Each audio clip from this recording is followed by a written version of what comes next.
मुझे एक ड्राइवर की नौकरी मिल गई। घर में सिर्फ मालिक, मालकिन और उनकी बेटी थी। मैं मालिक की बेटी का ड्राइवर था। मालिक की बेटी एक बड़ी कॉलेज में पढ़ती थी और मैं उसी की गाड़ी चलाया करता था। एक दिन अचानक मालिक और मालकिन एक महीने के लिए दुबई चले गए। अब बस उनकी बेटी और मैं अकेले थे। लेकिन उस समय मेरा सर चकरा गया जब आधी रात को मालिक की बेटी ने अपने कमरे में बुलाकर मेरे साथ, मेरा नाम लल्लन है और मैं बिहार के रहने वाला हूँ। नौकरी की वजह से मैं दिल्ली आ गया और कोई हुनर न होने की वजह से मैं सड़कों पर भटकता रहा। तभी एक दोस्त ने मुझ पर रहम खाकर मुझे गाड़ी चलाना सिखा दिया। उसी दोस्त की वजह से मुझे ड्राइवर की नौकरी मिल गई। मैं जिस घर में काम करता था उसमें मालिक और मालकिन की बेटी रहती थी। जब मेरे दोस्त ने मेरी जिम्मेदारी ली तो मालिक ने मुझे अपनी बेटी की ड्राइवर रख ली और रोज़ सुबह उसे कॉलेज छोड़ता और शाम को घर ले आता। वह अक्सर शाम को अपने दोस्तों के घर पर चली जाती तो उसे बाहर ले जाना और लाने का काम भी मेरा ही था। एक गांव वाला होने के नाते मैं सबकी बहुत इज्जत करता था। मैं कभी भी मालिक की बेटी की तरफ नज़र उठाकर भी नहीं देखता था। मैं सर नीचे करके ही बात किया करता था। मालिक की बेटी का नाम सुरभि था। वह बहुत खूबसूरत और पढ़ने में एकदम एडवांस लेवल की लड़की थी। मेरे लिए तो मेरे मालिक और मालकिन बहुत ही एहसानमंद लोग थे। उन्होंने मुझे काम पर रखे और मुझे खाना, कपड़ा और रहने के लिए सब जुगाड़ कर दिया था। उन्होंने मुझे काम देकर मेरी मुश्किल भी आसान कर दी थी। जब मैं कहीं सुरभि को लेकर जाता तो सुरभि पूरे रास्ते मेरे से बातें करती जाती और मुझे बहुत राज की बातें भी बताती जाती। लेकिन मैं सर हिलाने के अलावा उसको कोई जवाब न देता और मुस्कुराता रहता। सुरभि मुंह में सोने के चम्मच लेकर पैदा हुई थी। वह जो भी मालिक की मालकिन से कहती, मालिक और मालकिन हमेशा उसी की बात मान जाते, उसे कभी भी नज़रअंदाज नहीं करते। मालिक और मालकिन की एकलौती बेटी थी। मालिक और मालकिन उससे बेहद प्यार करते थे। सुरभि ने एक बहुत ही महंगी गाड़ी की फरमाइश की तो मालिक ने उसी दिन उसके लिए महंगी गाड़ी खरीद के लाकर उसे गिफ्ट दे दी। सुरभि मुझसे कहने लगी कि देखो, मैंने तुम्हारे लिए नई गाड़ी ली है। उनकी बात सुनकर मैं मुस्कुरा दिया करता। वह बातों में मुझे हमेशा छेड़ती रहती और हमेशा मेरे साथ बात करने की सोचती रहती, लेकिन मैं हमेशा अपनी हद में रहकर ही बात करता। सुरभि सब्जी मार्केट जाती, मेरे लिए कुछ ना कुछ जरूर लेकर आती। सुरभि को मालूम था कि मेरी बहन की शादी होने वाली है। वह जब मार्केट जाती तो मेरी बहन के लिए भी कुछ न कुछ जरूर ले आती। यह देखकर मुझे बहुत अच्छा लगता क्योंकि मेरी और मेरी बहन की काफ़ी इज्जत करती थी। मैं उनकी आदत और व्यवहार से बहुत वाकिफ़ था, लेकिन मुझे क्या पता था कि एक दिन मेरे किरदार पर उंगली उठाएंगे। छोटी सी उम्र में सुरभि की मंगनी हो गई थी। सुरभि गाड़ी में अक्सर फ़ोन पर ही अपने दोस्तों से बात करती रहती थी, जिसमें उनके पति का भी नाम नहीं आता था। लेकिन मैं कभी भी उनकी बातें सुनने की कोशिश नहीं करता था। मैं अपना ध्यान हमेशा दूसरे ही ख्यालों में लगाया रहता था। सर्दियों के दिन चल रहे थे। तभी मालिक और मालकिन को अचानक ही विदेश जाना पड़ गया, क्योंकि मालिक के बड़े भाई जो दुबई में रहते थे, उनकी हालत बहुत ख़राब थी और वह आखिरी वक्त में अपने भाई से यानी कि मालिक से मिलना चाहते थे। सुरभि के एग्जाम सर पर होने की वजह से मजबूरन वह दोनों अपनी इकलौती बेटी को घर पर ही छोड़ दिए। मालिक ने जाते जाते मुझे ये जिम्मेदारी दे दी कि मैं सुरभि को कॉलेज से ले आने का काम पूरा जिम्मेदारी के साथ करूं और उसका ख्याल रखूं, क्योंकि मुझे मालिक के साथ काम करते हुए पूरे 3 साल हो चुके थे। इसीलिए मालिक और मालकिन मुझ पर बहुत ज़्यादा भरोसा करने लगे थे। मालिक को अच्छे से पता था कि मैं कभी नज़र उठाकर भी उनकी बेटी की तरफ नहीं देखा। मालिक और मालकिन 2 महीने के लिए दुबई चले गए और मैं पूरी ईमानदारी के साथ अपनी जिम्मेदारी निभाने लगा। कुछ ही दिन बाद मेरी छोटी बहन की शादी थी और इसीलिए बहुत ज़्यादा पैसों की ज़रूरत थी।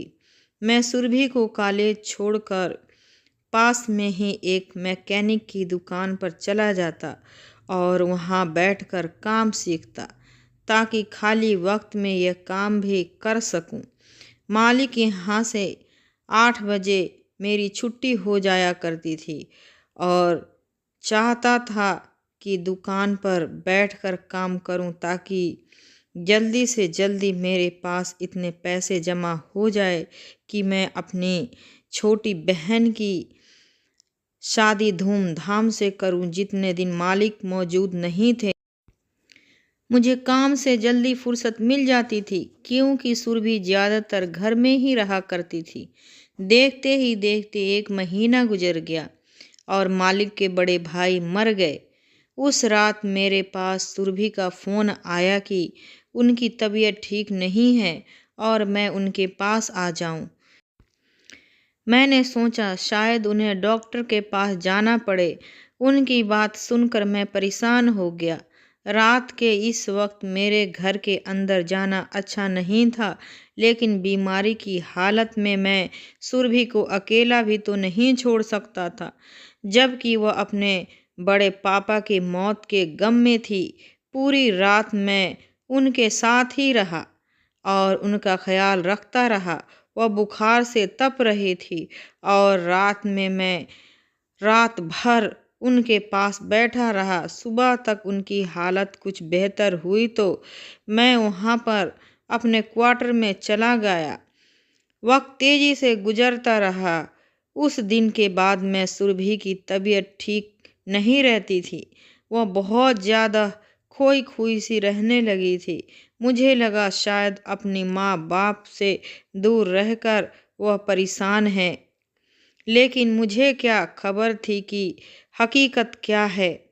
मालिक ने 1 महीना अपने भाई के बच्चों के पास गुजारा और दूसरे महीने बाद वह घर लौटे।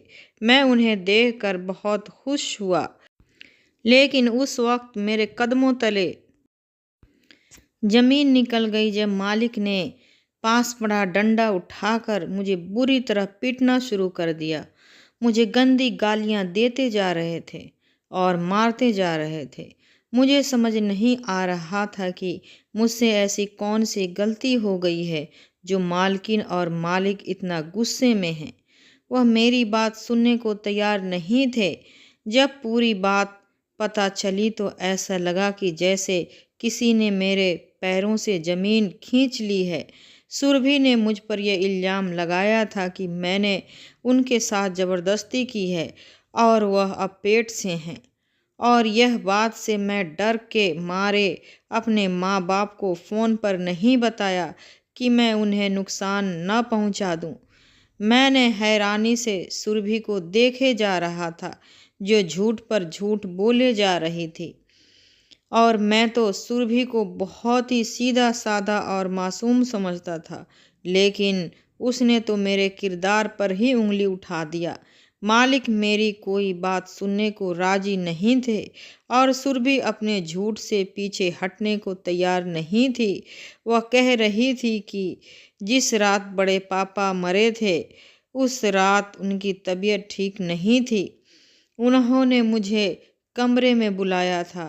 उन्हें लगा कि शायद उन्हें डॉक्टर की ज़रूरत है, लेकिन मैं अस्पताल ले जाने के बजाय उनके साथ गलत काम कर बैठा। मालिक ने पुलिस को बुलाकर मुझे जेल में डालने का फैसला किया था, लेकिन सुरभि ने उन्हें रोक दिया। सुरभि ने अपने पिता से कहा कि ऐसा करने से उनकी इज्जत पर आंच आ जाएगी। सुरभि के पिता मुझे नौकरी से निकाल चुके थे और मैं बहुत ही ज़्यादा परेशान रहने लगा था। मेरे पास करने के लिए कोई काम नहीं था और इतनी जल्दी मुझे दूसरी नौकरी भी नहीं मिल रही थी, जबकि मेरी बहन की शादी सर पर आ गई थी। मैं मालिक के दिए हुए क्वार्टर पर रहता था और अब मेरे पास रहने के लिए भी कोई जगह नहीं थी। इसीलिए मैं मजबूर होकर दोबारा मालिक के घर पर आ गया और उन्हें अपनी बेगुनाही का यकीन दिलाना चाहा, लेकिन मालिक ने मेरे सामने ऐसी शर्त रखी कि मेरे होश उड़ गए। मालिक ने मुझसे कहा कि तुम्हें सुरभि से 1 महीने के लिए शादी करना होगा। जब बच्चा हो जाएगा तो फिर तुम उससे छोड़कर चले जाना। हमने बच्चा गिराने की बहुत कोशिश की, लेकिन जब डॉक्टरों ने यही कहा कि अबॉर्शन करवाने से सुरभि की मौत हो सकती है और मैं अपनी इकलौती बेटी को खोना नहीं चाहता। सुरभि का मंगेतर भी उसे छोड़कर चला गया है और उससे पहले कि दुनिया हमारी बच्ची को बदनाम करे, हम सुरभि को तुम्हारे साथ विदा कर देंगे और तुम इसे अपने साथ अपने गांव ले जाना। जब बच्चा हो जाएगा तो हम सुरभि को वापस ले आएंगे। मैं जानता था कि यह बच्चा मेरा नहीं है और सुरभि ने झूठ बोला है, लेकिन इसके बावजूद मैं राजी हो गया, क्योंकि मुझे अपनी बहन की शादी के लिए पैसों की ज़रूरत थी और इतने पैसे मुझे सिर्फ मालिक ही दे सकते थे। इसीलिए मैंने सुरभि से शादी करने की हामी भर ली और उसे विदा करा करके अपने गांव ले आया। सुरभि बहुत खामोश थी। मैंने भी रास्ते भर उससे कोई बात नहीं की। गांव में मेरी माँ और घर वाले सुरभि को देखकर हैरान रह गए। माँ ने कहा, इतनी बड़ी बात तूने मुझसे क्यों नहीं बताई? मैंने शादी कर ली है। माँ ने कहा, तेरी शादी को लेकर मेरे कितने सपने थे, लेकिन फिर सुरभि को देखकर माँ बहुत खुश हो गई। सुरभि खूबसूरत बहुत थी, इतनी प्यारी और कम उम्र की। देखकर सब हैरान रह गए। मेरी माँ की सारी शिकायतें दूर हो गई। सुरभि को मेरी माँ और मेरी बड़ी बहन गाड़ी से उतार कर मेरे कमरे में ले गए। कुछ देर बाद जब मैं अंदर गया तो गांव की औरतें सब उसे अच्छी तरह नहला धुलाकर उसे सजाने लगी। मैं बहन की शादी के इंतज़ाम करने लगा और रात को जब कमरे में आया तो सुरभि दुल्हन के रूप में मेरे बिस्तर पर बैठी हुई थी। मैं उसे देखता ही रह गया। वह कोई परी की तरह लग रही थी। पहली नज़र में ही अपनी बीवी पर दिल दे बैठा था, लेकिन मैं कैसे भूल सकता था कि मेरी इसी बीवी ने मुझे किस तरह बंद किरदार ठहराया था। मैं उसके पास बिस्तर पर आकर बैठा तो वह डर के वजह से कांपने लगी। वह अच्छे से जानती थी कि उसने मुझसे किस तरह शादी की है। मैं उसे कुछ कहता उससे पहले ही वह खुद ही रोने लगी और मेरे कदमों में बैठ गई। उसके आंसू मेरे दिल पर गिर रहे थे, क्योंकि मैंने उसे हमेशा ही बहुत खुश और अच्छा पाया था। सुरभि रोते हुए मुझसे कहने लगी कि उसने जो इल्ज़ाम मुझ पर लगाया है उसके लिए शर्मिंदा है और उसे अपनी गलती की पूरी तरह एहसास है, लेकिन यह सब कुछ उसने मुझे बदनाम करने के लिए नहीं किया, बल्कि बहुत ही मजबूरी में किया है। मैंने गुस्से वाली निगाहों से सुरभि को देखता रहा और उसे साफ साफ कह दिया कि तुमने कितनी भी मजबूरी में यह सब क्यों न किया हो, लेकिन तुम्हारे इस हरकत से मेरी इज्जत अब 2 कौड़ी की भी नहीं रही। तुम अपनी गुनाहों को मेरे सर थोप कर आज़ाद हो गई हो और मैं बेगुनाह होते हुए भी अपने मालिक की नज़रों में गिर गया। मैं चाह कर भी तुम्हें माफ़ नहीं कर सकता सुरभि, लेकिन मैं इतनी भी कमज़ोर नहीं कि अपने शादी में आई औरत के साथ कोई जाति करूं। इसीलिए तुम इस कमरे में आसानी से रह सकती हो। तुम्हें किसी भी चीज़ की कोई तकलीफ़ नहीं होगी और जब तुम अपनी पाप को इस दुनिया में ले आओ तो यहाँ के जाने पर आज़ाद हो। मैं खुद तुम्हें तुम्हारी औलाद के साथ तुम्हारे घर पर छोड़ आऊँगा। मैं सुरभि को अपने लफ्ज़ों के कदमों से रोक दिया।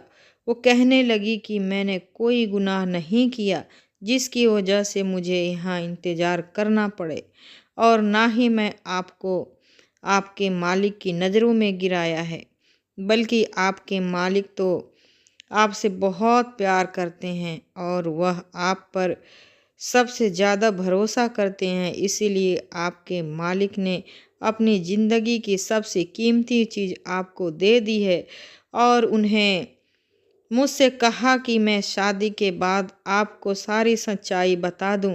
सुरभि की बातों ने मुझे हैरान कर दिया। मैं पलटकर सुरभि का चेहरा देखने लगा जहां मासूमियत छाई हुई थी। उस वक्त 18 साल की मासूम सी लड़की थी जो न जाने किस हालात में थी। सुरभि कहने लगी कि वह पेट से नहीं बल्कि उसके पिता ने मुझसे झूठ कहा है। उसके पिता ने यह सब बहुत मजबूरी में किया है क्योंकि वो अपनी बेटी की जान बचाना चाहते थे। सुरभि ने मेरे करीब आकर मेरे हाथ अपने हाथों में थाम लिया और मुझे अपने साथ लिए बेड पर बैठ गई। सुरभि बहुत धीरे आवाज़ में अपनी सच्चाई बता रही थी और मैं चुपचाप उसकी बातों को सुन रहा था। सुरभि कहने लगी कि पापा के पुराने दोस्त के बेटे का रिश्ता बचपन में ही उसके लिए मांगा था। उनके दोस्त और दोस्त की पत्नी बहुत ही अच्छे थे, इसीलिए सुरभि के पिता ने उसकी मंगनी अपने दोस्त के बेटे से करवा दी। लेकिन वक्त गुजरने के साथ साथ सुरभि के पिता को अपनी गलती का एहसास हुआ, क्योंकि सुरभि का मंगेतर दीपक अपने माँ बाप का इकलौता बेटा होने की वजह से बहुत ज़्यादा बिगड़ चुका था। उसके पास ना ही पैसों की कमी थी और ना ही रोक टोक करने वाला कोई था और बिगड़ता ही जा रहा था। सुरभि बताने लगी थी जब उसके माँ बाप दुबई गए थे, दीपक ने कई बार उसके साथ बदतमीजी करने की कोशिश की और एक बार तो वह शराब के नशे में घर आया और सुरभि के साथ बदतमीजी करना चाहा, लेकिन उसने खुद को कमरे में बंद कर लिया था। और जिस रात उसके बड़े पापा मरे थे, उस रात से एक दिन भी दीपक ने अपने दोस्तों के साथ मिलकर सुरभि के साथ गलत काम करने की कोशिश की और उसे डर की वजह से उसे बुखार लगने लगा था। उसे समझ नहीं आ रहा था कि वो अपने बचाव के लिए क्या करे, क्योंकि उसे डर था कि कहीं दीपक उसके अकेलापन का फ़ायदा उठाकर दोबारा घर में न घुस सकता है। इसीलिए उसने सारी रात मुझे अपने कमरे में बैठाए रखा। सुरभि दीपक से ज़्यादा मेरे किरदार पर भरोसा करती थी। अपने माँ बाप के वापस आते ही उसने एकाएक बात अपने बाप को बताए। मालिक ने दीपक के पापा से बात की कि वह अपने बेटे को समझाए, जब सुरभि से शादी करनी है तो इस तरह की हरकतें करने की क्या ज़रूरत है। लेकिन दीपक के पिता ने यह कहकर बात ख़त्म कर दी कि दीपक नौजवान है और जज्बातों में आकर जोश में हो गया होगा। अभी तो बच्चे ही हैं और बच्चे तो थोड़ी बहुत मस्ती करते ही हैं। क्या सुरभि अपने मंगेतर के साथ कुछ वक्त भी नहीं गुजार सकती? सुरभि कहने लगी। तभी पापा को एहसास हुआ कि उन्होंने जितना गलत किया है, क्योंकि दीपक जितना ज़्यादा बिगड़ने के पीछे कोई और नहीं बल्कि उसके पापा हैं, और यह तो शादी के बाद ऐसे घटिया हरकतें कर सकते हैं। मेरे पापा ने जैसे ही दीपक के साथ मेरा रिश्ता ख़त्म करने की बात की तो दीपक धमकियों पर उतर आया और उसने साफ साफ कह दिया कि वह मुझे नहीं छोड़ेगा। पापा मुझे लेकर बहुत ज़्यादा परेशान थे। तभी उन्हें बाहर गाड़ी साफ करते हुए तुम दिखाई दिए। मैंने पापा को ये बात बताया था कि जिस दिन बड़े पापा की मौत हुई थी तुमने सारी रात बैठकर मेरी हिफाजत की थी। पापा को पता चल गया था कि तुम एक अच्छे किरदार वाले इंसान हो, इसीलिए पापा ने यह फैसला किया कि वह तुमसे मेरी शादी करवा देंगे और दीपक से पूरी तरह छुटकारा पा लेंगे। लेकिन दीपक यह शादी इतनी आसानी से नहीं होने दे सकता था, इसीलिए पापा ने अपने दोस्त को यह बात बताई कि तुमने मेरी इज्जत पर हमला किया है और अब मैं पेट से हूँ। उनके दोस्त ने खुद ही रिश्ता तोड़ दिया क्योंकि वह इज्जतदार लोग ऐसी लड़कियों को बहू नहीं बना सकते हैं जो शादी से पहले ही पेट से हो। पापा तुम्हें पहले ही दिन सारी हकीकत बता देना चाहते थे, लेकिन पापा को डर था कि अगर तुमने शादी से मना कर दिया तो वह क्या करेंगे। इसीलिए पापा ने जानबूझकर तुम्हें देखते ही मारना शुरू कर दिया और तुम पर गलत इल्ज़ाम लगाया और तुम्हें नौकरी से निकाल दिया क्योंकि वह जानते थे कि तुम्हें पैसों की ज़रूरत है। पापा को यकीन था कि तुम खुद ही पलटकर वापस आ जाओगे तो शादी की शर्त रख देंगे।